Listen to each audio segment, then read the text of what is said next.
ഞാനൊരു പുരോഹിതനാകാൻ പഠിച്ചത് ജയിലിൽ നിന്നാണ്. ഒരു വൈദികൻ ഇങ്ങനെ പറയുന്നതിൻ്റെ പിന്നിൽ എന്താവുമെന്ന് ചിന്തിച്ചിട്ടുണ്ടോ? ഇറ്റാലിയൻ ജയിലുകളിലെ ഇൻസ്പെക്ടർ ജനറൽ ഓഫ് ചാപ്ലിനായ ഫാദർ റാഫേൽ ഗ്രിമാൽഡിയാണ് ഇത്തരത്തിൽ ഒരു പ്രസ്താവന നടത്തിയത്.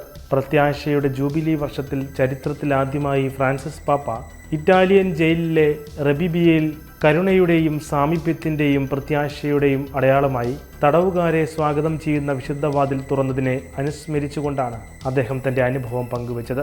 സെക്കൻഡ് ഡിഗ്ലിയാനോ ജയിലിലെ എൻ്റെ അനുഭവം വളരെ വ്യത്യസ്തമായിരുന്നു. അതെന്നെ മാനസികമായും ആത്മീയമായും രൂപപ്പെടുത്തി. ഒരു നല്ല പുരോഹിതനാകാൻ ഞാൻ പഠിച്ചത് ഏറ്റവും ദുർബലരെയും ഒഴിവാക്കപ്പെട്ടവരെയും കണ്ടുമുട്ടിയതുകൊണ്ടാണെന്ന് ഞാൻ ഇപ്പോഴും വിശ്വസിക്കുന്നു.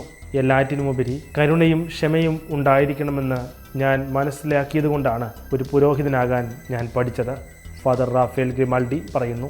23 വർഷമായി തടവുകാരോടൊപ്പം ശുശ്രൂഷ ചെയ്യുന്ന ഫാദർ റാഫേൽ ഇറ്റാലിയൻ ജയിലുകളിലെ ഇൻസ്പെക്ടർ ജനറൽ ഓഫ് ചാപ്ലൈനാണ്.